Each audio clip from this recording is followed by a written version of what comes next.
예,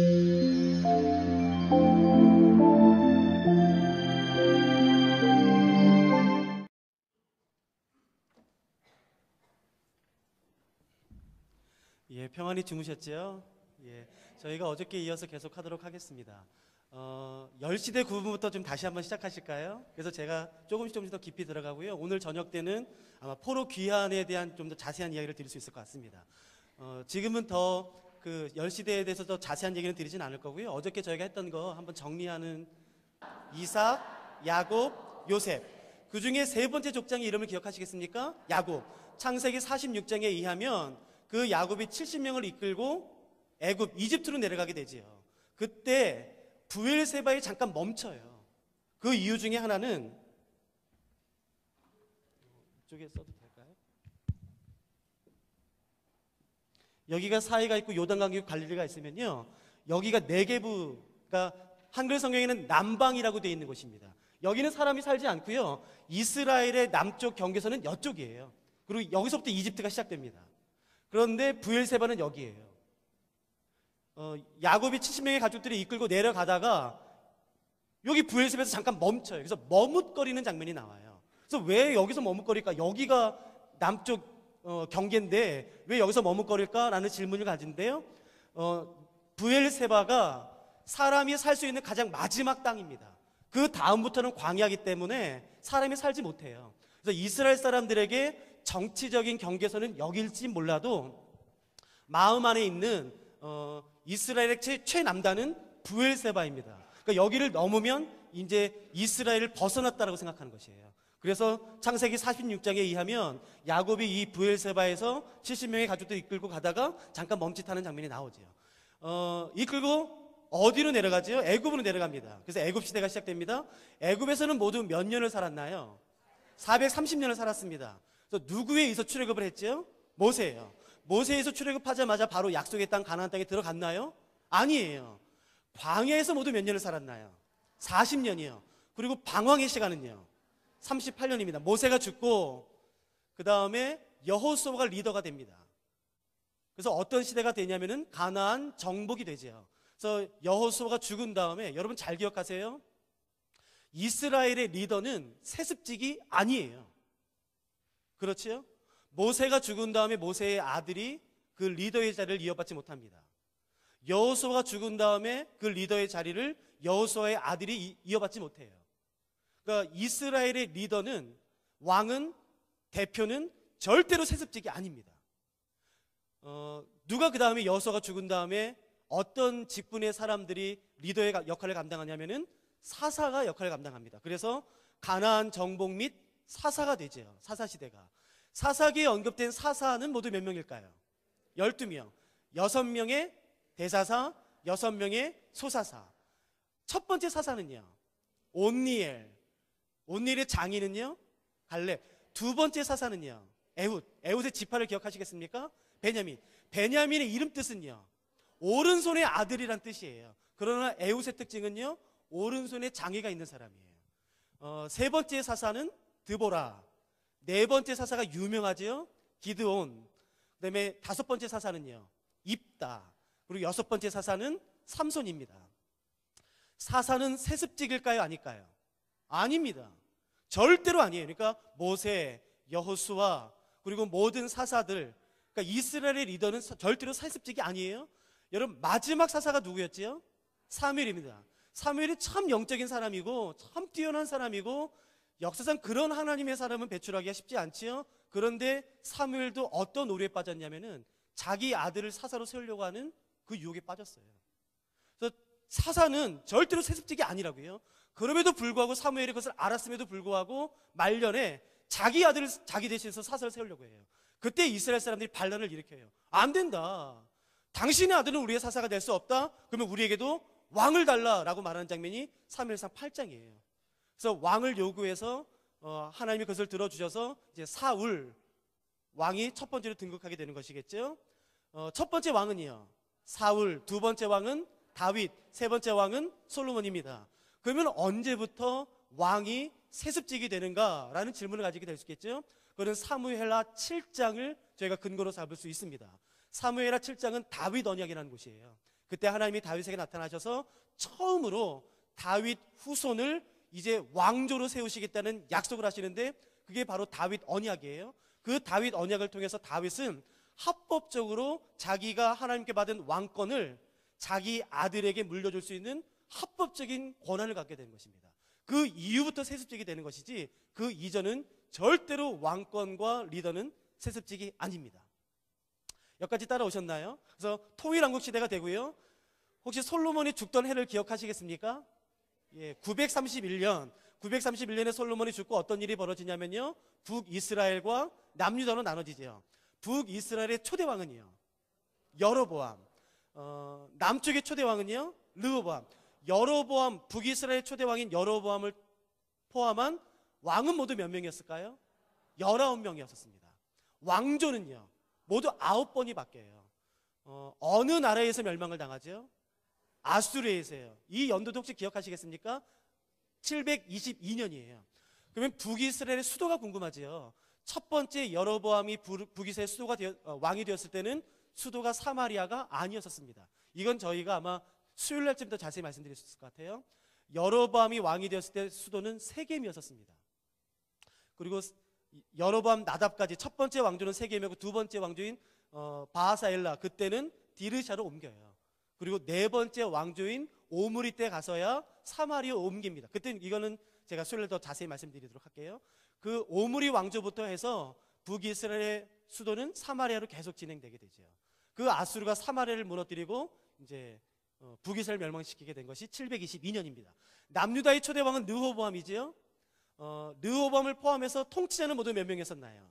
20명. 19명의 왕에 한 명의 여왕 아달랴. 북이스라엘 19명의 왕 중에 하나님으로부터 칭찬받은 왕은요, 한 명도 없습니다. 남쪽의 20명의 왕과 여왕 가운데 하나님으로부터 잘했다라고 칭찬받은 왕은요, 8명. 그 8명 중에 6명은 잘했다예요. 그 8명 중에 2명은요, 베리굿입니다. 그 베리굿을 받은 2명은 누구지요? 히스기야와 요시야예요. 그럼 왜요? 8명 다 잘했잖아요. 특히 히스기야와 요시야가 뭘 잘했길래요? 다 8명 다 잘했습니다. 아사 다 잘했어요. 아사 왕이 첫 번째 왕이거든요. 하나님의 칭찬받은 첫 번째 왕이요. 잘했지요. 아마시아 왕도 종교개혁을 일으켰고, 아마시아 왕도 자기 아버지 요아스가 살해당했을 때에 그 원한의 복수를 자손까지 갚지 않습니다. 말씀대로. 그러니까 참 말씀대로 잘했던 사람들이고, 다 6명 모두 잘했다는 칭찬받은 6명 모두 종교개혁을 일으켰던 왕이에요. 그런데 왜 하필이면 히스기야와 요시야만 더 칭찬했을까요? 특별한 사건이 있었기 때문에 그래요. 그건 저희가 수요일에 더 살펴보시죠.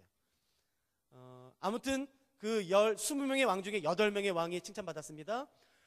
남유다는 어느 나라에서 멸망을 당했나요? 바벨론. 특히 우리가 잘 아는 느부갓네살입니다. 몇 번에 걸쳐서 멸망을 당했죠? 4번입니다. 그 연도는 기억하지 마세요. 어려우니까요. 그런데 4번 중에 몇 번째를 기억해야 될까요? 3번째입니다. 일반 세계사 역사에서는 2번째예요. 그때 왕이 잡혀갔고, 제사장들이 잡혀갔고, 선지자들, 에스겔이 잡혀갔고, 그 다음에 세 도시를 제외한 대부분의 도시들이 다 무너졌습니다. 제가 신학대학원 다닐 때에 저희 동기 중에 투스타가 계셨거든요. 그분이 퇴역하신 다음에 신학하셔서 선교사 나가기 위해서 준비하셨는데 저랑 같이 공부했었어요. 제가 그때 들은 게 뭐냐면요, 전쟁 용어 가운데 여러분 전멸, 진멸이라는 단어를 씁니다. 그게 100%가 아니에요. 7, 80%도 아닙니다. 한 3, 40%예요. 그때 진멸당했다고 말하는 것이에요. 여러분 근데 보세요. 남유다의 대부분의 도시들이 다 무너지고 오직 세 도시만 남았습니다. 이건 전멸이라고 말할 수 있는 때예요. 그럼에도 불구하고 하나님은 아직 멸망하지 않았대요. 그 이유가 뭐라고 말씀드렸죠? 예루살렘 성과 성전이 무너지지 않았기 때문이에요. 그러니까 이스라엘의 역사는 성전을 살펴봐야 됩니다. 오늘 저녁 때 저희가 그래서 성전의 역사를 좀 살펴보려고 합니다. 세 번째, 예루살렘 성과 성전이 무너졌을 때 하나님이 그때야 비로소 이제 멸망했다라고 말하는 것이겠죠. 그리고 이스라엘, 북이스라엘은 아수르로 다 포로 잡혀가고 남유다는 다 바벨론으로 포로 잡혀가게 됩니다. 근데 그걸로 끝나지 않고 세 번에 걸쳐서 포로 귀환이 이루어지게 되죠. 그리고 나서는 침묵기계에 들어가는 것이 구약 이스라엘 역사의 대부분입니다. 열시대를 구분한 것은 제가 임의로 한 것이고요. 여러분들이 여러분의 이해를 돕기 위해서 뭐 12시대, 13시대, 뭐 8시대로 나눠 상관없으니까요. 여러분의 것으로 만드셔서 여러분이 이해하시면 될 것 같습니다. 저희가 이제 좀 계속해서 들어갈까요? 창세기 1장 1절부터 좀 저희가 좀 잠깐 빨리빨리 살펴보도록 하겠습니다. 제가 작년에 첫째 날, 그러니까 사교의 첫째 날 창조를 다루면서요. 창세기 1장 1절과 2절을 다뤘었어요. 사실은 그 2절이 굉장히 중요하거든요. 하나님의 성품을 이해하는데. 근데 제가 지난번에 했으니까 올해는 하지 않도록 하겠습니다. 창세기 1장 1절을 좀 보시죠.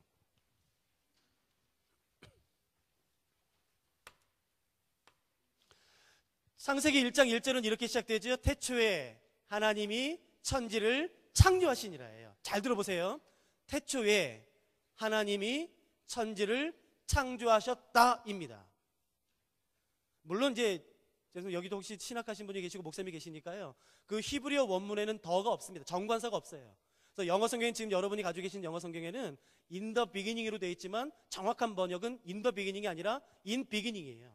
그게 왜 중요하냐면요. 이게 종속절이냐 주절이냐에 따라서 이제 달라지는 것인데 저희가 이제 거기까지는 들어가지 않을게요. 제가 이제 목사님 상대로 강의할 때는 그 부분을 언급하지만 저희가 거기까지는 오늘 이제 들어갈 이유는 없을 것 같아요. 아무튼 이렇게 번역할 수 있습니다. 태초에 하나님이 천지를 창조하신 것이에요. 잘 들어보세요. 태초에 하나님이 천지를 창조하셨다. 그러니까 창세기 1장 1절에서 말하는 태초에는요. 창세기 1장 1절의 태초에는 지금으로부터 언젠지 모르겠지만 아주 까마득한 옛날입니다. 언젠지 모르는 아주 옛날이에요. 먼 옛날. 그런데 창세기 1장 1절에서 말하는 태초에 아주 먼 옛날 과거 어느 한 시점에 하나님이 창조를 시작하셨다라는 것이에요. 그러니까 잘 들어보세요. 하나님이 언제 창조를 시작하셨는지는 정확히 모르겠지만 아무튼 창세기 1장 1절에서 말하는 태초에라는 그 어느 때는 하나님이 무엇인가를 창조하기 시작하셨던 바로 그 시점을 의미합니다. 이 말은 뭐냐면요. 하나님이 우리가 만지고 볼 수 있는 이런 물질도 만드셨지만 이때에는 하나님이 무슨 공간이나 시간 같은 추상적인 개념, 우리가 눈으로 볼 수 없는 그 어떤 무엇인가를 이 세상에 처음으로 만들기 시작하셨던 바로 그 시점입니다. 그러니까 이게 언제인지 모르겠어요. 그러나 잘 기억하십시오. 창세기 1장 1절의 태초에는 하나님이 공간이든 시간이든 물질이든 무엇인지 모르겠지만 무엇인가를 창조하기 시작하셨던 바로 그 시점입니다. 여기까지 따라오셨죠? 제가 이 말씀을 강조하는 이유는요. 이 태초에라는 히브리어가 신약에 그대로 헬라어로 번역돼서 쓰이는 곳이 있습니다. 아주 유명한 곳이에요. 태초에. 창세기 1장 1절도 태초에로 시작되지만 우리가 알고 있는 신약의 한 유명한 성경도 태초에로 시작되는 성경이 있습니다. 혹시 뭔지 아시겠어요? 요한복음 1장 1절이에요. 요한복음 1장 1절이 어떻게 시작되죠? 태초에 말씀이 계시니라예요. 그 요한복음 1장 1절의 태초에와 창세기 1장 1절의 단어가 같은 단어입니다. 단지 히브리어이고 헬라어일 뿐이에요. 근데 여러분 잘 들으셔야 됩니다. 창세기 1장 1절의 태초에는 하나님이 무엇인지는 모르겠지만 아무튼 이 세상에 처음으로 창조하기 시작하셨던 바로 그때예요. 그러면 요한복음 1장 1절의 태초에는요.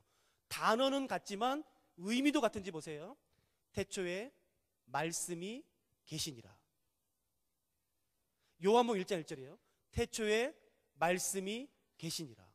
그러면 요한복음 1장 1절에서 말하는 태초에는 단어는 같지만 의미는요. 이 하나님이 무엇인가를 창조하기 시작하셨던 이 이전 개념인가요? 아니면 이것과 같은 시간을 의미하나요? 이 이후의 시간을 의미하나요? 1번, 2번, 3번 가운데 어느 때를 의미하나요? 요한복음 1장 1절에 잘 들어보세요. 그래서 제가 이거 강조한 거라고요. 창세기 1장 1절에서 태초에는요. 언젠지 모르겠어요. 아주 까마득한 옛날이지만 하나님이 무엇인가를 창조하기 시작하셨던 바로 그 시점이에요. 그러니까 이 이전에는요. 창조하지 않으셨던 거예요. 하나님이 무엇인가를 창조하기 시작하셨던 바로 그 시점이 창세기 1장 1절의 태초입니다. 요한복음 1장 1절 잘 들어보세요. 태초에 말씀이 계시니라. 에서 말하는 태초에는 창세기 1장 1절보다 훨씬 이전의 태초인가요? 아니면 바로 그 시점을 말하는 것인가요? 그 이후의 시간을 말하는 것인가요? 훨씬 이전을 의미하는 것이라고요. 그러니까 요한복음 1장 1절의 태초에와 창세기 1장 1절의 태초에는 단어는 같지만 의미는 완전히 다르다고요. 그러니까 요한복음 1장 1절이요. 태초에 말씀이 계시니라 라는 태초의 그 단어는요, 창세기 1장 1절보다 훨씬 이전의 시간을 의미하는 태초예요. 잘 보세요. 태초에 말씀이 계시니라. 그러니까 하나님이 무엇인가를 창조하기 훨씬 이전부터 무엇인가가 존재했다는 것을 의미하는 것이라고요. 이게 굉장히 위험한 발언이에요. 여러분, 우리가 사는 이 세상은요, 하나님의 창조물들로 가득합니다. 그런데 기억하세요. 이 세상에는, 우리가 사는 이 세상에는 하나님이 창조하지 않으셨음에도 불구하고 존재하는 게 있다는 뜻이에요. 요한복음 1장 1절이에요. 굉장히 위험한 발언이라고요.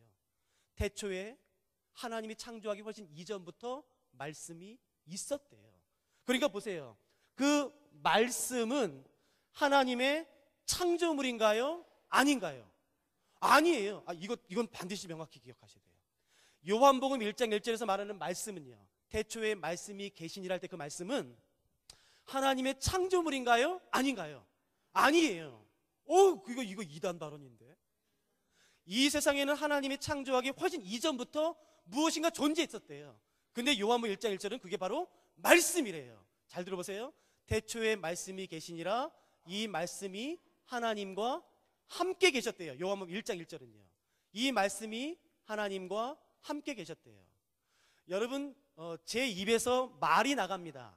제 입에서. 그러니까 제 말이 이지웅이라는 저와 함께 있습니다.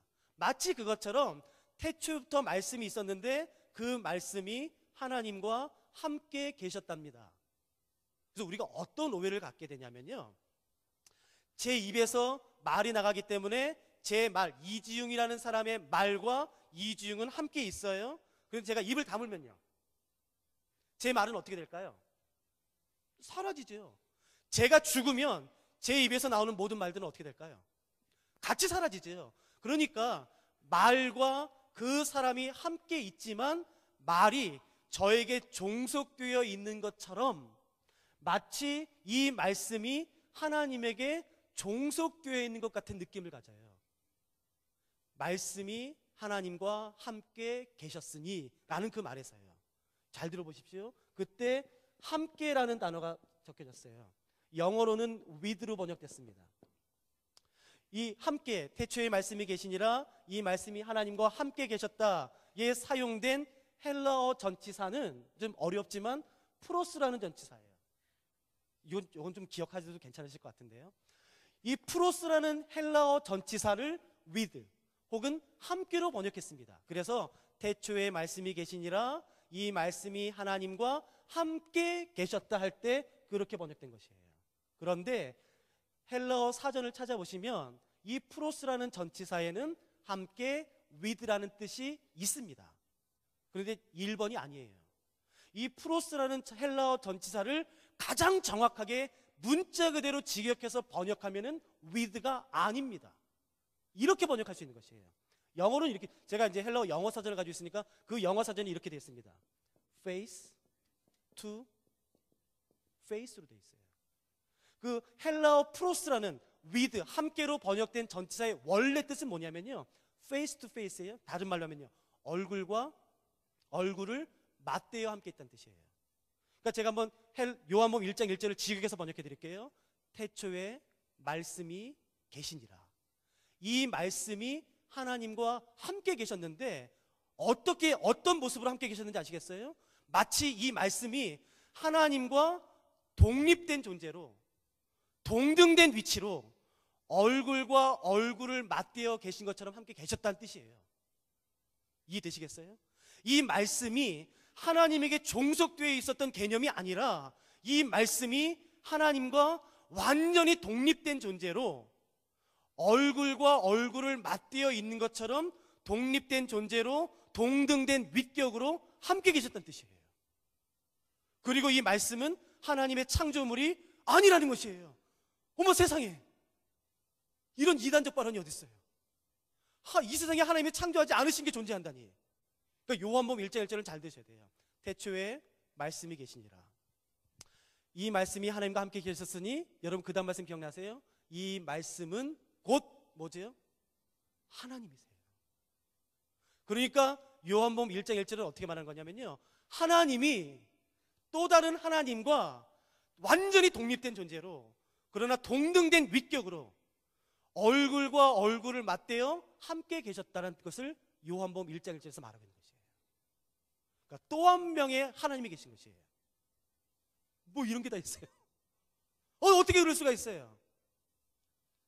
여러분 1장 2절 기억나세요? 요한복음 1장 2절이요.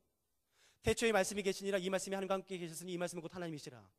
모든 만물이 그 말씀으로 말미암아 창조되었어요. 그러니까 이 말씀, 하나님과 지금 마주보고 있는 이 말씀도 온 세상을 창조하신 분이시래요. 그럼 그게 뭐예요 도대체?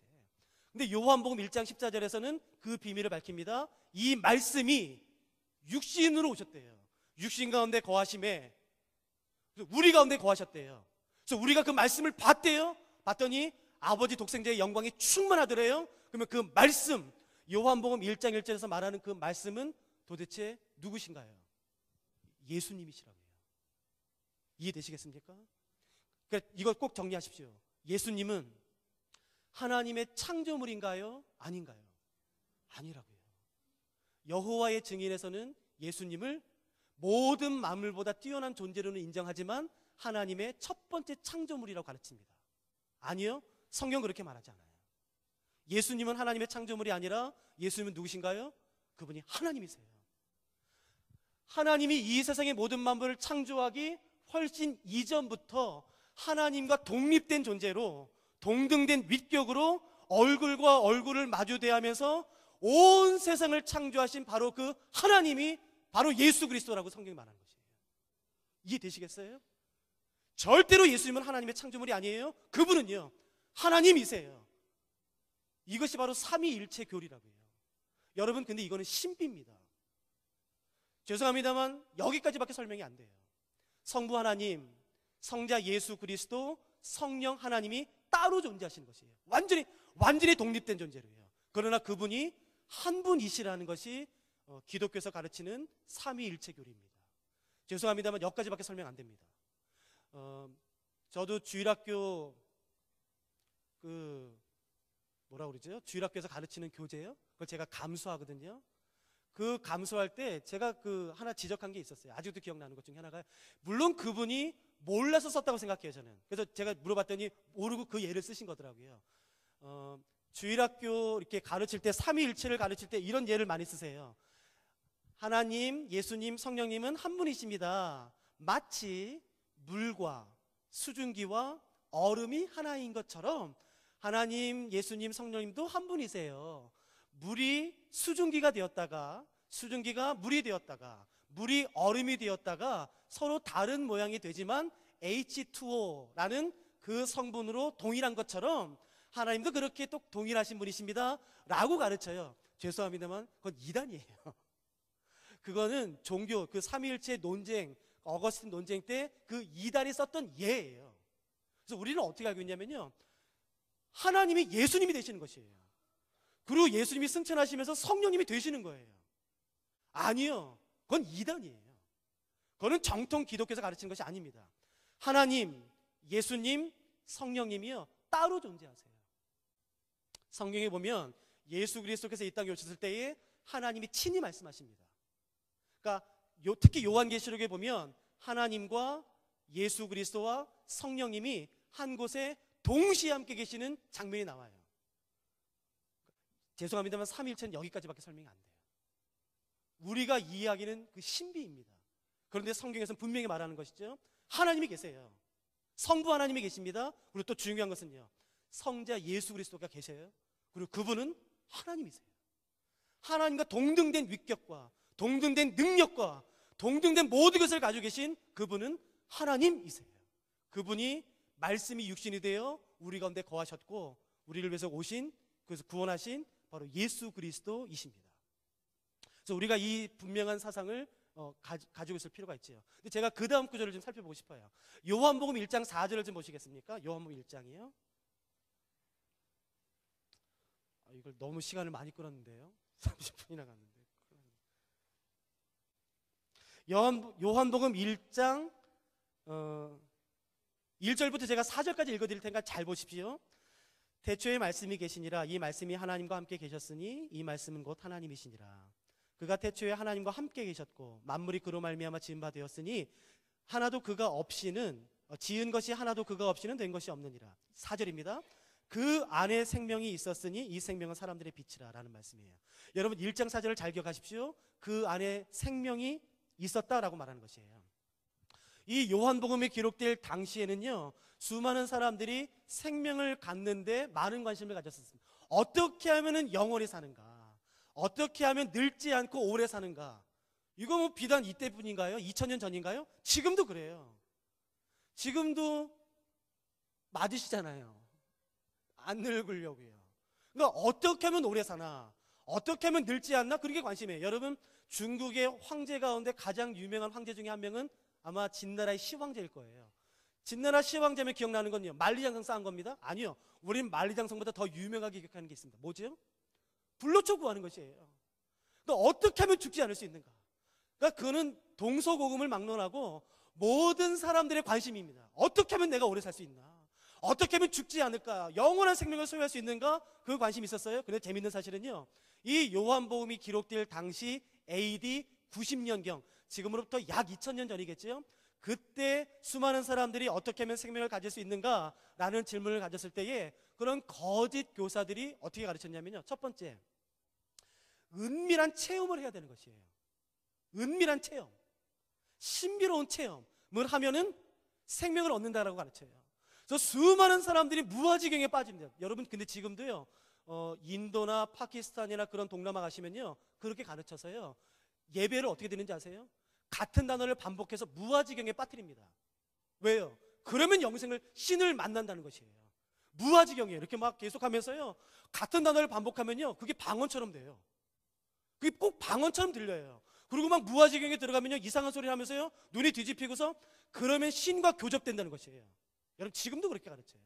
또 하나는요, 은밀한 지식을 소유하는 것입니다. 쉿! 이거 너만 가르쳐 줄게. 이거 은밀한 지식이야. 다른 사람 알면 안 돼. 아주 극소수의 사람들만 가는 것입니다. 또 세 번째는요, 극한의 체험을 하는 것이에요. 자기를 고해하고 칼과 날카로운 유리로 자기 몸을 막 긁고 오랫동안 금식하고 그러면 생명을 얻는다라고 가르치는 것이에요. 여러분, 그러나 그래도 안 되는 건 뭐냐면요, 이 당시 요한복음이 기록될 당시에 소아시아 지역의 세계관이 어땠냐면요, 여기가 땅이고 여기가 하늘이라면요, 이 땅과 하늘 사이에 7개의 층이 있다고 가르쳤어요. 하나, 둘, 셋, 넷, 다, 여, 일곱이요. 이렇게 7개의 층이 있습니다. 그리고 7개의 층을 거꾸로 올라가야지만 영생을 얻는다라고 가르쳐요. 문제는 각각의 층마다 수많은 귀신들이 있는 것이에요. 네 층을 뚫고 올라가기 위해서는요, 그 귀신을 이겨야 되는데, 그러기 위해서 무슨 부적을 쓰는 거예요. 여러분, 지금도 똑같아요. 말이 돼요? 그 노란 종이에 빨간색 썼다고 왜 귀신이 떨어요? 여러분, 저희가 조금 이따 한번 살펴볼게요. 그 이유를요. 그러니까 지금도 그렇게 가르치는 것이에요. 그러면 2층을 올라가는 것이에요. 그러면 또 올라가는 것이에요. 그런데 이렇게 가르쳐요. 그러나 어떤 것으로도 2층을 뚫을 수 없다고 가르쳐요. 그럼 뭐예요? 영생을 얻는 방법은요, 없어요. 그런 상황에서 사도 요한이 이렇게 말하는 것이에요. 그 안에 생명이 있었대요. 여러분, 이걸 제가 설명해 드리니까 잘 들어보세요. 생명은 사람이 만질 수 있는 대상인가요? 아닌가요? 없지요. 근데 여러분, 생명은 볼 수 있나요? 아니요, 볼 수 없어요. 그럼 생명은 어디 있나요? 생명은 만질 수도 없고. 근데 보세요, 제가 살아있는 사람 같으세요? 왜 살아있는 사람 같아요? 근데 그러면 생명은 어디 있어요? 그러니까 생명이라는 것은 참 신비로운 개념이어서 만질 수도 없어요. 이렇게 느낄 수도 없어요. 그런데 그 생명이 그 안에 있다는 것이에요. 자, 보세요. 자, 이 펜을 생각해 보십시오. 이 펜이 생명이라고 생각해 보세요. 누구도 만질 수 없습니다. 누구도 달 수가 없어요. 그러니까 가질 수가 없겠죠. 그런데 이 생명이 컵 안에 담겨 있습니다. 자, 이 볼펜을 갖는 방법은 무엇인가요? 이 펜을 갖는 방법은 무엇일까요? 컵을 가지면 되지요. 이해되시겠어요? 누구도 생명을 만질 수 있는 사람은 없어요. 누구도 생명을 볼 수 있는 사람은 없어요. 근데 사도 요한이 놀라운 하나님의 계시 가운데 이렇게 기록하고 있는 것이에요. 그러나 그 생명이 예수 안에 있다. 그러면 그 생명을 나의 것으로 가지는 방법은 무엇일까요? 그렇죠. 예수를 가지면 되지요. 그래서 요한복음 1장 12절에 그 유명한 말을 하는 것이에요. 영접하는 자, 곧 그 이름을 믿는 자들에게는 하나님의 자녀가 되는 권세가 주어진 것이라고요. 누구도 예수를 만질 수는 없습니다. 여러분, 누구도 그 영이신 예수를 만질 수 없어요. 그 생명을 만질 수 없어요. 그러나 그 생명이 예수 그리스도 안에 있기 때문에 그 예수 그리스도를 내가 가지면, 내가 영접하면, 그래서 내가 가지면 자연스럽게 내가 무엇을 갖게 되는 것이냐면은 그 예수 안에 있는 생명도 갖게 되는 것이에요. 여러분, 그러면 보실까요? 그러면 내가 예수 버리면요, 그 안에 있는 무엇도 버리는 것인가요? 생명도 버리는 것이에요? 이거 이해하셨어요? 그러니까 보세요. 내가 살고 싶어서 예수 버리면 죽는다란 말이에요. 그러나 내가 죽기로 각오하고 예수를 영접하고 예수를 꼭 붙잡고 있으면 나는 죽어도 산다란 말입니다. 왜요? 그 생명이 어디에 있기 때문에 그런 거죠? 예수 안에 있기 때문인 것이에요. 그것이 요한복음 전체에서 말하고 있는 주제 가운데 하나예요. 여러분들 조금만 더 살펴보실까요?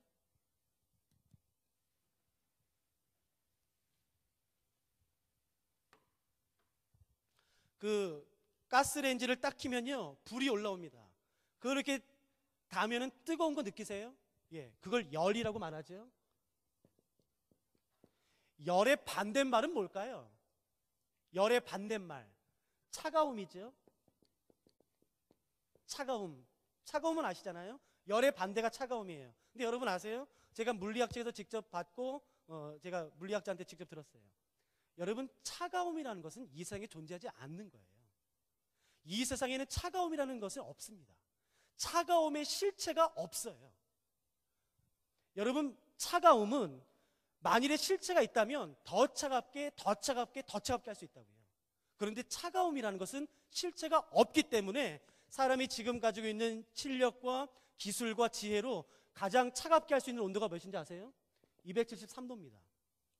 여러분, 만일에 차가움이라는 실체가 있다면 더 차갑게 할 수 있지요. 더 차갑게 할 수 있지요. 더 차갑게 할 수 있지요. 그런데 물리학자들이 정의하는 차가움의 정의는 이것입니다. 열의 부재예요. 열이 없는 상태가 차가움이에요. 그러니까 사람들은 어떤 거냐면요, 차가움이라는 것은 없는 것이고요, 열이 없는 정도가 차가움이에요. 그래서 열을 뽑아내는 것입니다. 열을.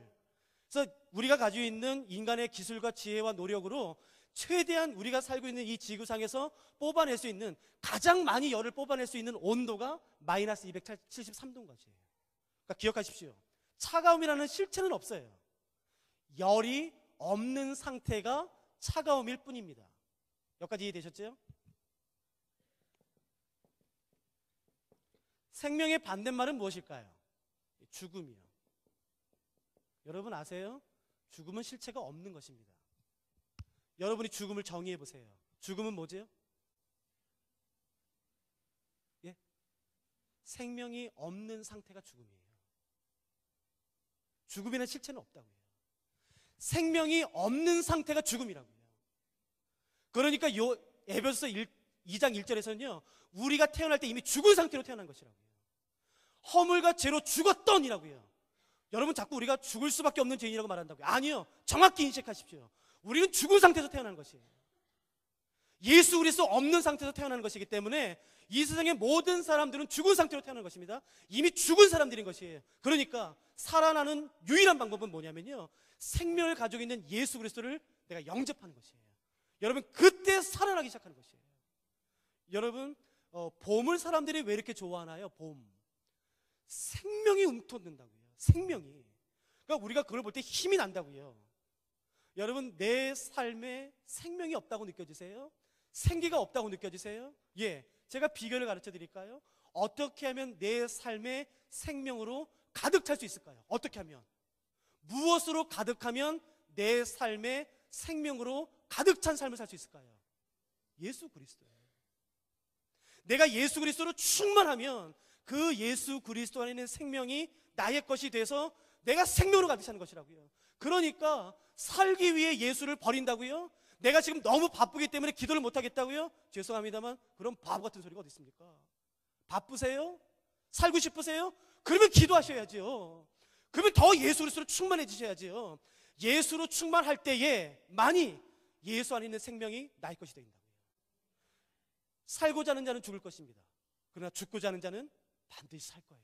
이 역설을 이해하실 수 있으시겠습니까? 그 이유는 예수 안에 생명이 있기 때문에 그래요. 그러니까 여러분, 아침마다 일어나실 때마다 예수로 충만하시도록 기도하세요. 예수님, 오늘도 내 삶에 충만히 임하시옵소서. 내 삶에 충만히 임하시옵소서. 여러분, 예수 그리스도로 가득 찬 삶의 특징은, 그 사람의 특징은 그 삶 안에요, 평안함이 있을 뿐만 아니라 생명이 있어요. 생명이. 나이가 많아도요. 여러분, 그런 삶이 가능합니다. 그러니까 우리가 그런 거 기도하고 싶어요. 물론 아파트도 우리가 기도해야 되고 질병도 기도해야 되죠. 많은 거 기도할 거 있지요. 그러나 우리가 우선적으로 예수 그리스도로 충만한 삶을 살고 싶습니다. 여러분 기억하시죠? 정리하면 하나님은 창조자이십니다. 그러나 기억하십시오. 예수 그리스도도 창조자세요. 성령 하나님도 창조자십니다. 그 세 분은 한 분이시고요. 그분은 다 하나님이십니다. 죄송합니다만 삼위일체는 여기까지밖에 설명이 안 됩니다. 그분이 창조자세요.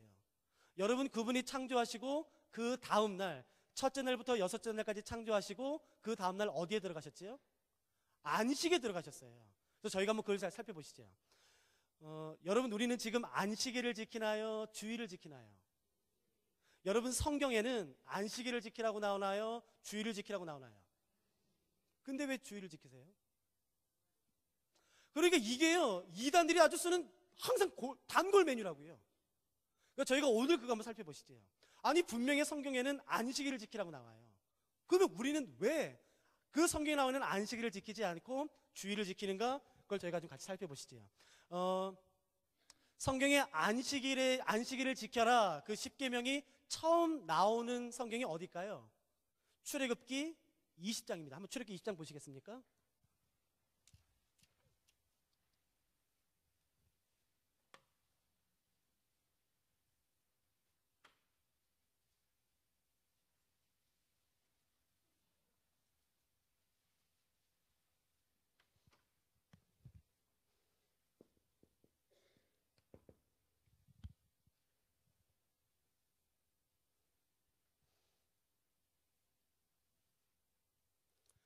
이거는 잘 한번 읽으셔야 될 것 같습니다. 출애굽기 20장 8절부터 11절입니다. 제가 읽어드릴게요. 출애굽기 20장 8절부터 11절을 제가 읽어드리겠습니다. 안식일을 기억하여 거룩하게 지키라. 엿새 동안은 힘써 내 모든 일을 행할 것이나 일곱째 날은 내 하나님 여호와의 안식일인즉 너나 내 아들이나 내 딸이나 내 남종이나 내 여종이나 내 가축이나 내 문 안에 머무는 객이라도 아무 일도 하지 말라. 이게 안식일에 대한 명령이에요. 그러니까 안식일을 지킨다는 말이 무슨 말이냐면요, 안식일 날 아무 일도 하지 않는 것을 지킨다고 의미하는 것이에요. 이해되시겠죠? 다시 한번요. 그러면 도대체 안식일을 지킨다는 말은 무엇인가? 안식일 날 아무 일도 하지 않는 것이에요. 그럼 왜요? 그 이유가 11절에 나옵니다.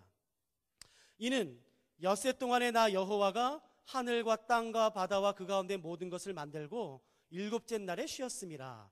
그러므로 나 여호와가 안식일을 복되게 하여 그날을 거룩하게 하였느니라 라고 되어 있습니다. 여기 보시겠습니까? 그러니까 출애굽기 20장 8절부터 11절은 안식일을 지키래요. 왜요? 그러니까 이 안식일을 지키는 명령은 무엇과 관련되어 있는 것이죠? 하나님의 창조와 관련된 것이에요. 그래서 하나님이 첫째 날부터, 이건 제가 파란색으로 써드릴까요? 네, 그냥 볼게요. 하나님이 첫째 날부터 여섯째 날까지 창조 사역을 하셨습니다. 그리고 일곱째 날 안식에 들어가셨어요. 그러니까 이 안식에 들어갔다는 의미는 무엇이냐면, 잘 들어보세요. 하나님이 첫째 날부터 여섯째 날까지 하셨던 창조의 사역이 완벽하다는 의미예요. 더 이상 손 쓸 필요 없이 하나님의 창조의 사역은 완벽하다는 의미로 일곱째 날 안식에 들어가셔서 쉬신 것입니다. 그러니까 일곱째 날 쉬는 것 자체가 일곱째 날 아무 일도 하지 않고 쉬는 것 자체가 어떤 의미가 있는 거냐면요, 하나님 당신의 창조는 완벽합니다. 더 이상 손 쓸 필요 없이 당신의 창조는 완벽합니다라는 의미로 아무 일도 하지 않는 것이에요. 내가 말하지 않아도요. 그러니까 반대로 보세요. 내가 일곱째 날 안식일을 지키지 않고 일한다면 그 일한다는 것 자체가 어떤 메시지가 있냐면요, 하나님 당신의 창조는 불완전합니다 라는 의미예요. 이건 좀 분명히 이해해 주시면 좋을 것 같아요. 여기까지 이해되셨나요? 하나님이 첫째 날부터 여섯째 날까지 창조 사역을 감당하셨습니다. 그것이 완벽하다, 더 이상 손 쓸 필요가 없다라는 의미로 하나님이 안식일에 들어가셨고, 그래서 사람들에게 명령하셨습니다. 너 아무 일도 하지 마. 그러니까 안식일 날 아무 일도 하지 않는 의미 자체가 하나님 당신의 창조는 완벽합니다 라는 의미이고, 안식일을 지키지 않고 무엇인가를 일하는 것은 하나님 당신의 창조는 불완전합니다, 그러니까 뭔가 일해야 됩니다 라는 말이에요. 이해되세요? 그러니까 사실은 정확히 보면요, 이 창조 사역과 관련돼서 안식일은 일곱째 날이 아니라 일곱, 여덟, 아홉, 열, 열하나, 하나님이 창조하신 이 이유로 쭉 안식일이에요. 이해되시겠어요? 그러니까 하나님은 더 이상 창조의 사역에 대해서는 이제 일하지 않으시는 거죠. 그래서 유대인들 안에는 어떤 이해가 있냐면요, 하나님은 계속 쉬고 계시는 것이에요. 이 창조에 관련돼서는요. 이해되시겠습니까? 그런데 예수님이 이 땅에 오셔서 전혀 이해할 수 없는 이 말씀과 정면으로 대치되는 한 말씀을 하십니다. 요한복음 5장을 좀 보시겠습니까?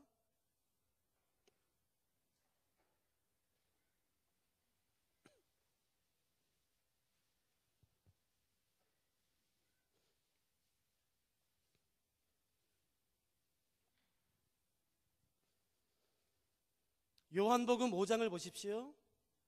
5장 16절입니다. 이 말씀을 잘 보셔야 돼요. 제가 읽어보겠습니다. 요한복음 5장 16절.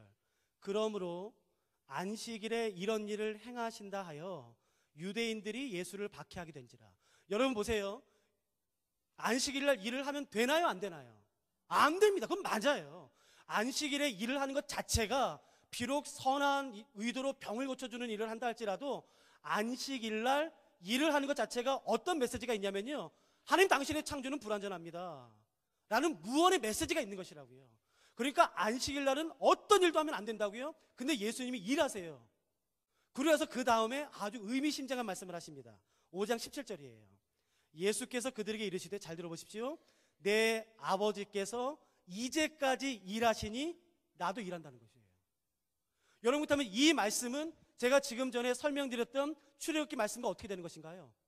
정면으로 부딪히는 것이에요. 그래서 유대인들이 예수님을 죽이려고 했던 것입니다. 이런 불경건한, 이건 신성모독이에요. 아니, 하나님이 일하신다고? 아니야, 하나님이 지금 안식에 계셔. 왜요? 하나님의 창조는 완벽하기 때문에요. 더 이상 손볼 필요가 없이 하나님의 창조는 완벽하기 때문에 하나님은 지금 안식에 계심에도 불구하고 예수님이 건방지게 이렇게 말하는 것이에요. 아니야, 하나님 지금 일하고 계셔. 그래서 유대인들이 예수님을 죽이려고 한 것입니다. 여기까지 따라오셨나요? 그럼 이거 어떻게 풀까요? 이 말씀에는 정면으로 부딪히잖아요. 푸는 방법이 있지요. 아니, 그게 사실이에요. 이 10계명의 계명이 이스라엘 백성들이 출애굽하자마자 시내산에서 언약을 맺을 때에 이 10계명을 주십니다. 그런데 이 출애굽 1세대들이 하나님에게 불순종함으로 말미암아 광야에서 다 죽습니다. 그래서 광야에서 태어난 사람들은 이제 여호수아의 인도를 받고 가나안 땅에 들어가려고 봤더니 언약을 안 맺은 거예요. 그래서 모세가 죽기 바로 직전 가나안 땅 바로 앞에 있는 모압 평지에서 그 광야에서 태어났던 출애굽 2세대로 불리는 모든 사람들을 다 모읍니다. 그래서 시내산에서 했던 것과 똑같은 것을 다시 해요. 그때 하나님이 강림하시고 하나님이 말씀을 주시면서 이 10계명을 다시 또 주십니다. 그런데 재밌는 사실은요, 이 10계명을 똑같이 주시는데 딱 한 부분이 달라져요. 그러니까 출애굽기와 신명기에 10계명이 언급되거든요. 그런데 출애굽기에서 말하는 10계명과 신명기에서 말하는 10계명이 99.9%가 동일한데 딱 한 곳이 달라집니다. 그것이 바로 안식일 계명이에요. 그럼 어떻게 달라진지 한번 보실까요? 신명기 5장입니다.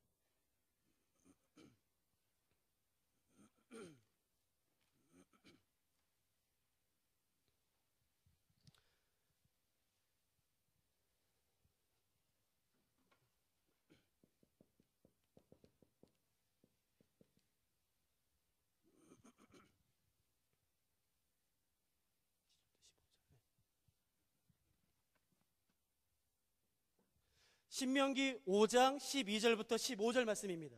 그러니까 여러분 어떻게 달라졌는지, 무엇이 달라졌는지를 여러분 잘 보셔야 됩니다. 제가 신명기 5장 12절부터 그러니까 집중해서 읽으셔야 됩니다. 제가 읽겠습니다. 내 하나님 여호와가 내게 명령한 대로 안식일을 지켜 거룩하게 하라. 똑같이요. 엿새 동안은 힘써 내 모든 일을 행할 것이나 일곱째 날은 내 하나님 여호와의 안식일인즉 너나 내 아들이나 내 딸이나 내 남종이나 내 여종이나 내 소나 내 낙이나 내 모든 가축이나 내 문 안에 유하는 객이라도 아무 일도 하지 못하게 하고 내 남종이나 내 여종에게 너같이 안식하게 할지니라. 똑같지요. 그러니까 달라지지 않았어요. 출애굽기에서 말했던 안식일과 신명기에서 말하는 안식일이 똑같습니다. 여러분 혹시 요것까지만 한번 기억해 보세요. 출애굽기에서는 안식일을 지켜라 라는 명령이 무엇과 관련됐었냐면요, 하나님의 창조와 관련되어 있었습니다. 기억하시죠? 이유가, 자 신명기 보세요. 15절. 너는 기억하라. 내가 애굽 땅에서 종이 되었더니 내 하나님 여호와가 강한 손과 편팔로 거기서 너를 인도하여 내었나니 그러므로 내 하나님 여호와가 내게 명령하여 안식일을 지키라 하느니라. 안식일을 지키는 건 똑같아요. 그런데 목적이 달라졌습니다. 이해되셨어요? 출애굽기에서 안식일을 지키는 목적은 무엇과 관련이 있었죠? 창조요. 그러면 신명기에서는요? 출애굽과 관련 있는 것이에요. 그러니까 목적이 달라졌어요.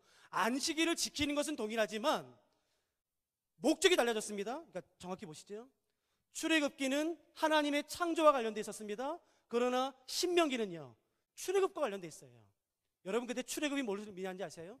누가복음에 보면은 예수 그리스도께서 변화산에서 모세와 엘리야를 만나시지요. 그때 다른 성경에서는 그냥 변화산에서 그 세 분이 이야기를 나누셨다라고 되어 있고, 오직 누가복음에만 무슨 대화를 나누셨는지 그 대화의 내용이 나옵니다. 누가복음에만. 혹시 무슨 대화를 나누셨는지 아시는 분? 별세요. 예, 정확히 별세예요. 별세라는 단어가 한글로 번역되는데 그 별세라는 단어 헬라어 원문을 보시면 엑소더스로 되어 있습니다. 소문자 엑소더스예요. 여러분 엑소더스가 뭐지요? 출애굽이에요. 출애굽. 그러니까 하나님과 엘리야와 모세가 변화산에서 무슨 이야기를 나누셨냐면은 엑소더스에 대해서 이야기 나누신 거예요. 그러면 모세는요, 이스라엘 백성들을 애굽에서 출애굽시킨 것을 말한 것이고요, 엘리야는요, 이스라엘 백성들이 바알 숭배에 빠졌던 이스라엘 백성들을 출애굽시킨 걸 의미하고요, 예수 그리스도는요, 죄에 빠져 있는 사람들을 출애굽시키는 것을 의미하는 것이라고요. 그렇기 때문에 성경 안에서 출애굽은 무엇과 연관되는 것이냐면은 구원과 연관되는 것입니다. 이해되시겠어요? 자, 그러면 보세요. 하나님은 창조와 관련돼서는 안식하십니다. 그러나 구원과 관련돼서는요, 아직까지 일하시는 것이에요. 그러니까 예수 그리스도께서 요한복음 5장에 야야 그래 근데 내 아버지께서는 이제까지도 일하신단 말이야 라는 그 말은 출애굽기에 근거한 말씀일까요? 신명기에 근거한 말씀일까요? 그거 이해되세요? 이게 쉽지 않은 거예요.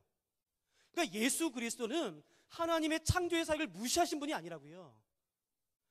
예수 그리스도께서 말씀하신 것은 출애굽기에 근거한 것이 아니라 신명기에 근거한 것이라고요. 그래서 이 구원의 사역은 누가 감당하시는 것이냐면은 성자 예수 그리스도, 하나님이 감당하시는 것입니다. 그래서 예수 그리스도가, 잘 보세요, 3년 동안의 공생애를 감당하십니다. 구원의 사역을 감당하시고요. 그래서 완벽하게 모든 구원의 사역을 다 이루신 다음에 십자가에 달려 돌아가십니다. 여기까지 이해되시죠? 근데 여러분 잘 들어보세요. 예수 그리스도께서 십자가에 달려 돌아가신 그 다음 날이 무슨 날인지 혹시 아세요? 안식일이에요. 똑같습니다. 하나님이 창조의 사역을 완성시키고 안식에 들어가셨던 것처럼 예수 그리스도께서도 공생애를 다, 구원의 공생애를 다 마친 다음에 공교롭게도 그 다음날 어디에 들어가셨냐면은 안식에 들어가십니다. 창조와 관련돼서는요, 안식을 지킨다는 것이 무슨 말이냐면은 하나님 당신의 창조 사역은 완벽합니다라는 것을 의미하는 것이에요. 자, 그러면 제가 이 질문 할 테니까 이 질문은 잘 대답하십시오. 우리의 구원은 예수 그리스도의 십자가에서 완성되나요? 이건 또 무슨 질문인지 아세요? 그러니까 여러분 대충 믿으시면 안 돼요. 그러면 이단이 제일 잘 빠진다고요. 정확히 믿으셔야 돼요. 그래서 오늘은 좀 딱딱하지만 제가 이 말씀을 드리려고 했어요. 여러분, 우리의 구원은 십자가에서 완성되나요? 뭐지? 예, 이걸 제가 설명드릴게요. 사도 바울은 이 부분을 어떻게 설명하냐면요, 레위기 16장 7월 10일 날 드리는 대속죄일과 관련돼서 설명하고 있습니다. 7월 10일은 이스라엘 모든 백성이 성막과 성전 근처로 오는 날이에요. 그래서 지난해의 모든 죄를 용서받는 날이 7월 10일입니다. 그러면 이런 질문 생기죠. 왜 하필이면 7월이야? 그 전년도의 죄를 왜 7월에 용서받아? 1월에 용서 안 받고? 예. 이스라엘에게 있어서 한 해의 시작은 7월 1일이에요. 7월 1일이 나팔절입니다. 이건 제가 절기 더 설명드릴게요. 그렇기 때문에 7월 10일 날 한 해가 시작되고 10일째 되는 날 모든 이스라엘 백성들이 성막에 다 모여서 그 전년도에 지은 모든 죄를 한꺼번에 용서받는 날이 7월 10일 대속죄일입니다. 이날 대제사장이 유일하게 365일 가운데 딱 하루 지성소에 들어가는 날이에요. 이 날이요. 여러분, 제가 또 질문해 볼게요. 대제사장은 지성소에 1년에 몇 번 들어갈까요? 땡. 1년에 하루 들어갑니다. 근데 이제 히브리서 1년 1차 때문에 그런데요. 아니요. 잘 기억하십시오. 1년에 하루 들어가는 것은 맞지만 이 하루 동안에 3번 들어갑니다. 이 하루 동안에. 그래서 히브리서는 그것을 강조하기 위해서 1년 1차라고 말하는 것이지, 1년 중에 하루, 7월 10일 날 딱 하루 들어가는 것은 맞지만 이 하루 동안에 3번 들어갑니다. 이거 제가 설명드릴게요. 여기를 지성소라고 생각하십시오. 여기를 지성소. 제가 대제사장입니다. 그러면 제일 먼저 어떻게 하냐면요, 하나님이 지성소에 나타나시기 때문에 하나님의 임재를 직접 맞이하면 죽습니다. 그래서 향으로 가득 피워야 돼요. 하나님과 자기 사이를 연기로 가려야 됩니다. 그래서 대제사장이 제일 먼저 하는 것은 뭐냐면요, 향로를 취해서 번제단에서 숯불을 가져다가 향을 피웁니다. 그래서 향을 피운 다음에 지성소로 들어가는 것이에요. 지성소에 들어가서 향을 계속 피웁니다. 탈무드와 미드라시와 미시나에 의하면 언제까지 피우는 게 나와 있는데, 그 지성소 안에 언약궤가 있거든요. 오늘 저희가 저녁 때 언약궤를 살펴볼 건데요, 그 언약궤 위에 두 그룹의 날개 끝이 눈에 보이지 않을 때까지, 그러니까 언약궤가 눈에 보이지 않을 때까지 연기를 계속 피웁니다. 그래서 언약궤가 보이지 않으면은 그 향로를 내려놓고 이제 나옵니다. 자, 첫 번째지요. 지금 제가 드리는 모든 말씀은 레위기 16장에 다 있는 거예요. 그냥 그거 제가 설명하는 것이에요. 향로를 가지고 들어갑니다. 이제 두 번째는 어떻게 하냐면요, 대제사장이 모든 이스라엘 백성의 죄를 용서받기 전에 자기 죄를 좀 먼저 용서받아야 돼요. 그래서 숫송아지를 죽입니다. 숫송아지를 죽여서 그 피를 가지고 이제 들어가는 것이에요. 들어가서 그 피를 언약궤 위에 뿌립니다. 이렇게. 근데 이때 하나님이 바라보시면서, 야, 대제사장, 너 작년에 죄 너무 많이 졌어. 네가 대제사장이야. 너 그러면서 대제사장 할 수 있어? 그럼 그때 죽는 것이에요. 잘 들어보세요. 대제사장이 지성소에 살아서 들어갔는데 죽어서 나오면 그 자체가 어떤 메시지가 있는 것인가요? 대제사장의 죄는요, 용서받았나요? 용서받지 못했나요? 용서받지 못했다는 것을 의미한다고요. 이해되시겠어요? 그러니까 반드시 하늘에서 대제사장의 죄는 용서받았느니라 라는 말이 없어도 대제사장이 살아서 들어갔다가 살아서 나오는 게 중요하다고요. 근데 이때까지만 해도 이스라엘 백성들은요, 성막 근처 안 옵니다. 사실 못 오게 돼 있고요. 관심도 없어요. 뭐 대제사장 죽든 말든 뭐 자기랑 상관없지 않습니까? 자, 이제 두 번째입니다. 다시 나와서 이제는 모든 이스라엘 백성의 죄를 용서받기 위해 염소 2마리를 선택합니다. 그래서 한 마리는 안수한다. 두 손으로 안수하고 광야로 보내면서 아사셀 해서 보내요. 기억나시죠? 그리고 또 한 마리 염소는요, 죽입니다. 그래서 그 염소의 피는 누구를 위한 것이냐면은 이제 모든 이스라엘 백성의 죄를 위한 것이에요. 여기까지 따라오셨나요? 자, 이제 그 대제사장이 마지막 세 번째 염소의 피를 가지고 지성소로 들어갑니다. 이때는 이스라엘 백성들이 긴장하죠. 자기의 죄가 용서받기 위해서 반드시 필요한 것은 무엇입니까? 누가 살아나와야 될까요? 대제사장이 반드시 살아나와야지만 돼요. 탈무드와 미드라시와 미시나에 의하면 이때 지성소 안에 머무는 시간은 반 시간으로 되어 있습니다. 30분. 근데 30분이 지나도 대제사장이 안 나와요. 여러분 이때 하나님이 야야야 이스라엘 백성들 작년에 죄 너무 많이 졌어. 이거 안 돼. 그러면 대제사장을 죽이는 것이에요. 그러면 대제사장이 살아서 들어갔지만 죽어서 나오면요, 이스라엘 백성의 죄는 용서받지 못해서 다시 대제사장 뽑아서 들여보내는 것이에요. 근데 40분이 지나도 안 나와요. 50분이 지나도 안 나와요. 죽었나? 그러면 어떻게 하시겠어요? 그러면 이스라엘에서 귀가 제일 밝은 사람 데리고 오겠지. 그리고 또 하나요. 자꾸 이때 대제사장이 방울 달린 옷을 입고 들어간다고 맞지요? 제발 성경을 좀 보세요. 레위기 16, 그 부분은 레위기 16장밖에 없거든요. 레위기 16장에 보시면 대제사장이 지성소에 들어갈 때에 에봇을 벗고 속옷 같은 세마포 하나만 입고 들어갑니다. 세마포에는 방울이 없어요. 그러니까 그거는 지금 이렇게 극적으로 만들어내기 위한 동화예요. 제발 성경을 좀 보세요. 레위기 16장에 보시면 대제사장은 이날 에봇을 입고 들어가는 것이 아니라 에봇을 다 벗고 세마포요, 그냥 하얀 천 하나만 입고 들어간다고요. 거기는 방울이 없습니다. 아무튼요, 대제사장이 들어갔어요. 40분이 지나도 안 나와요. 50분이 지나도 안 나와요. 그럼 어떻게 해요 이거요. 그래서 이스라엘에서 귀가 제일 밝은 사람 부르게, 야 빨리 와봐. 야 귀 좀 잘 들어봐봐. 지성소에 들어봐봐. 이게 슥슥슥슥 그런 소리 들리잖아요. 이거 야 들리나 봐봐. 조용히 해. 안 들려. 어떻게 들려. 슥슥 들려. 살아있어. 안 들려. 근데 1시간이 지나도 안 나와요, 대제사장이. 1시간 10분 돼도 안 나와요. 근데 갑자기 1시간 15분쯤 지났을 때 성막문이 쫙 열려요. 와! 아니요. 바람 때문에 살짝 들쳤다는 것이에요. 아우! 왜 이렇게 안 나와? 근데 여러분 1시간 20분쯤 지났을 때 잘 보세요. 성막문이 쫙 열리면서요, 대제사장의 발이 쑥 살아서 나왔어요. 그러면 대제사장이 이 대속죄일 날 살아서 나오는 것 자체가 어떤 메시지를 주는 건가요? 정확히 누구의 죄가 용서받은 건가요? 이스라엘 백성의 죄가 용서받았다는 것을 상징하는 것이라고요. 이해되세요? 사도 바울은 이 대속죄일 레위기 16장에 이것을 로마서에 그대로 가져와서 설명하는 것입니다. 예수 그리스도가 대제사장이 되세요. 이해되세요? 그래서 대제사장으로서 예수님이 하나님 앞에 들어가는 것입니다. 모든 사람들의 죄를 위해서요. 반드시 손에 제물의 피가 있어야 돼요. 근데 예수님은 스스로 대제사장이 되셔서 하나님의 지성소에 들어가실 때에 소피를 가지고 들어가셨나요? 누구의 피를 손에 가지고 들어가셨나요? 자기 자신의 피를 가지고 들어가신 것이라고요. 이해되세요? 그러니까 송아지와 염소 두 가지를 할 필요가 없었다고요. 자기의 피로 단번에 들어가신 것이라고요. 잘 들으세요. 예수님이 대제사장이 되셔서 자기의 피를 가지고 하나님의 지성소 앞에 들어가신 것이 바로 십자가입니다. 이해되시죠? 그러니까 예수님이 십자가에서 죽으시고 바로 하늘나라 가시면요, 율법을 아는 사람들에게 이거는 완전히 어그러지는 것이에요. 죄가 용서받지 못했던 것을 의미한다고요. 율법을 아는 사람들한테는요. 그러니까 반드시 예수님이 믿는 사람들이 죄가 용서받았다라는 것을 선언하기 위해 반드시 예수님이 십자가 이후에 하셔야 하는 것은요, 부활이라고요. 이해되시겠어요? 그러니까 예수님께서 대제사장이 되셔서 자기의 피를 가지고 하나님의 지성소에 들어가셨어요, 십자가로요.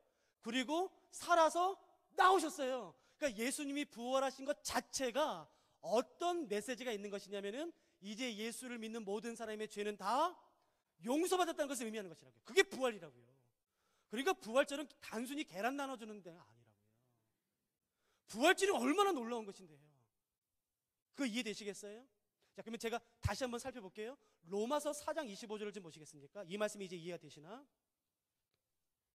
로마서 4장 25절입니다. 저는 로마서 정말 좋아하거든요. 여러분, 이 말씀은 한 구절밖에 되진 않지만 이해하는 것은 쉽지 않은 구절이에요. 그러나 레위기 16장을 이해하시면 이 말씀을 아마 이해하실 수 있게 될 것입니다. 자, 로마서 4장 25절 제가 읽어드릴 테니까 이해가 되나 보세요. 죄송합니다. 벌써 1시간 지났는데 제가 한 10분만 더 해도 될까요? 죄송합니다. 지금 마칠까요? 죄송합니다. 10분만 더 주시면 제가. 보세요. 로마서 4장 25절 잘 보세요. 예수는 우리가 범죄한 것 때문에 내줌이 되고, 여러분, 내줬다는 것은 비유법 아닙니까? 비유법. 내줬다는 말은 무슨 의미겠습니까? 죽었다는 의미지요. 왜 예수님이 죽으셨나요? 우리가 범죄한 것 때문에요. 로마서 4장 25절입니다. 아직 못 찾으셨네요. 죄송합니다만. 로마서 4장 25절을 잘 보세요. 예수는 우리가 범죄한 것 때문에 내줌이 되고 또한 우리를 의롭다 하시기 위해서 어떻게 하셨죠? 살아나신 것이라고요. 그러니까 예수 그리스도의 부활 자체가 어떤 의미가 있냐면은 이제 우리가 의롭게 됐어, 우리의 죄가 용서받았어, 그걸 의미하는 게 부활이라고요. 고린도전서 15장 하나만 더 살펴보시죠.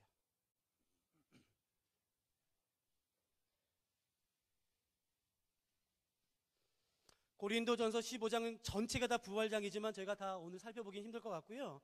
17절 한 말씀만 좀 더 보겠습니다. 고린도전서 15장 17절 말씀입니다. 이것도 잘 보시고요. 밑줄 그실 수 있는 분은 밑줄 그어놓으세요.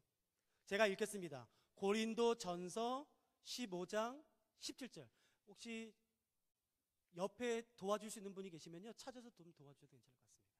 고린도전서 15장 17절이에요. 예. 어르신 천천히 찾으셔도 됩니다. 예, 괜찮습니다. 고린도전서 15장 17절 말씀을 제가 천천히 읽어드릴 테니까 이 말씀 이해되나 보세요. 그리스도께서 다시 살아나신 일이 없으면 너희의 믿음도 헛되고, 이 말씀은 우리가 다 이해돼요. 그 다음 보세요. 너희가 여전히 어디 가운데 있나요? 죄 가운데 있는 것이라고요. 아무리 십자가가 있어도 예수 그리스도의 부활이 없으면 율법을 완성시킬 수 없는 것이라고요. 그래서 우리를 의롭다 하시기 위해서, 우리를 죄에서 구원하기 위해서, 우리가 죄가 용서받았다는 것을 선언하기 위해서 무엇을 하셨냐면은 예수 그리스도께서 부활하신 것이라고요. 여기까지 이해되세요? 그럼 제가 다시 질문 들어갈게요. 그러면 우리의 구원은 십자가에서 완성되나요? 아니라고요. 이해되시겠어요? 그러면 우리의 구원은 어디에서 완성되나요? 부활에서 완성되는 것이라고요.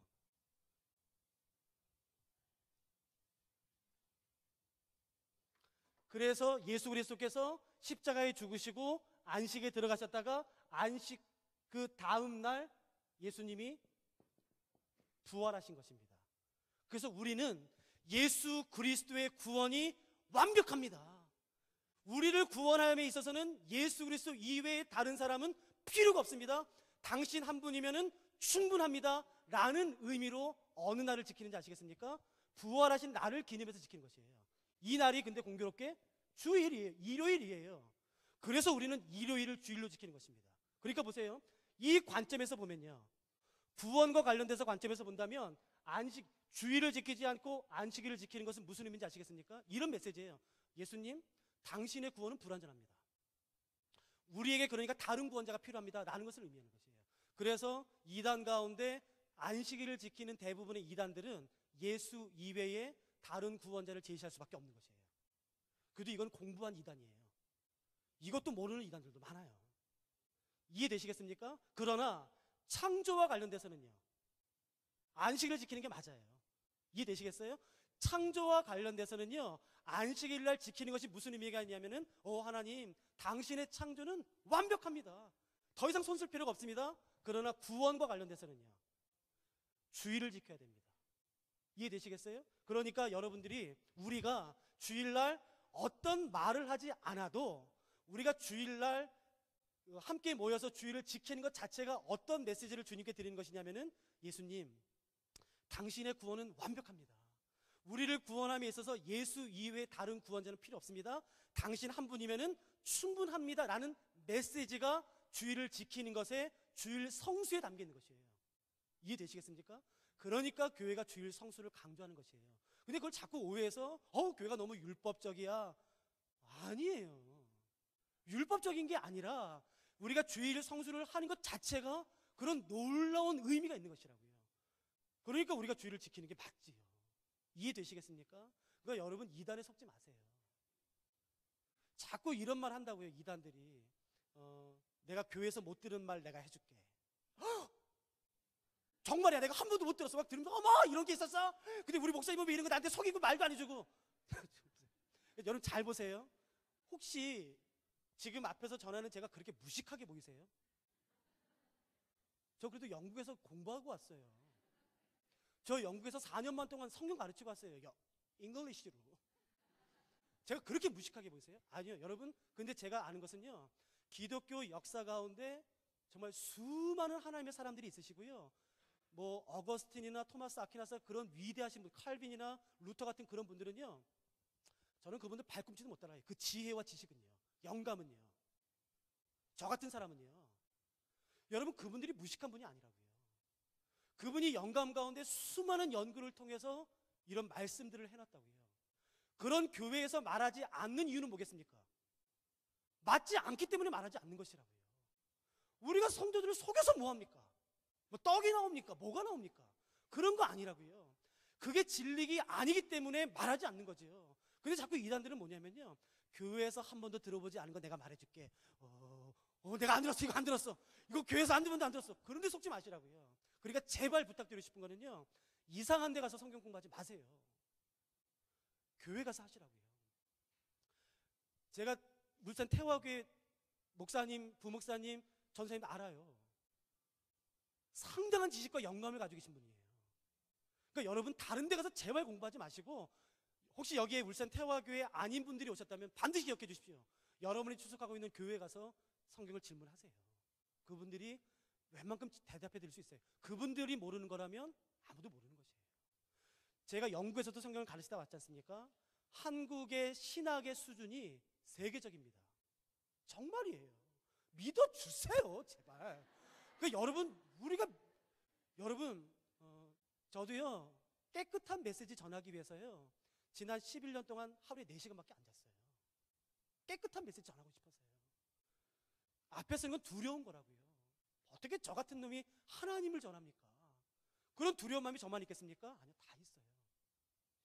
무슨 용감해서 허튼 소리를 하겠습니까? 그렇지 않아요.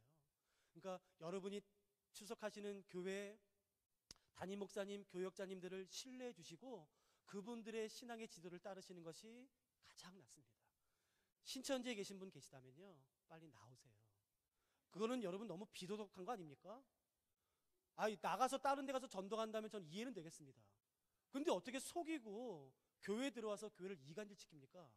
여러분, 그것은 상도덕에도 어긋나요. 여러분 생각해 보세요.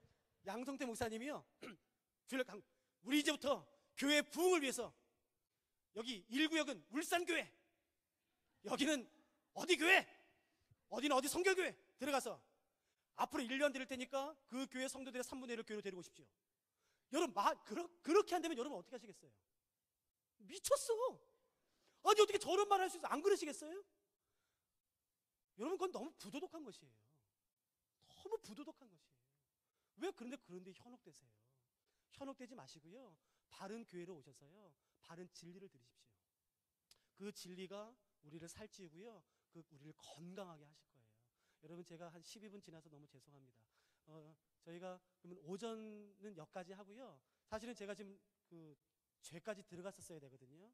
근데 말이 너무 길어져서 죄송합니다.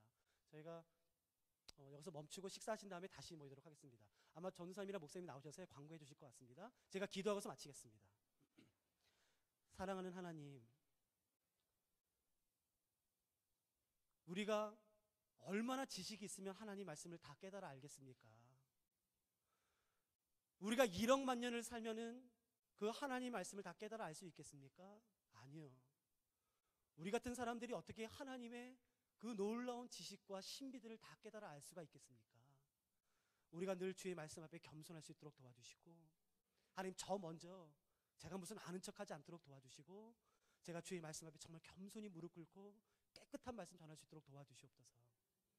우리 모두가 주의 말씀을 겸손히 받는 자 될 수 있도록 도와주시고, 바른 진리 가운데 서서 이단으로부터, 바르지 않은 거짓 메시지로부터 우리가 예수 그리스도의 몸된 교회를 지켜낼 수 있도록 도와주시고, 무엇보다도 주의 사랑하시는 몸된 교회가 오직 주의 진리로만 가득 찰 수 있도록 도와주시옵소서.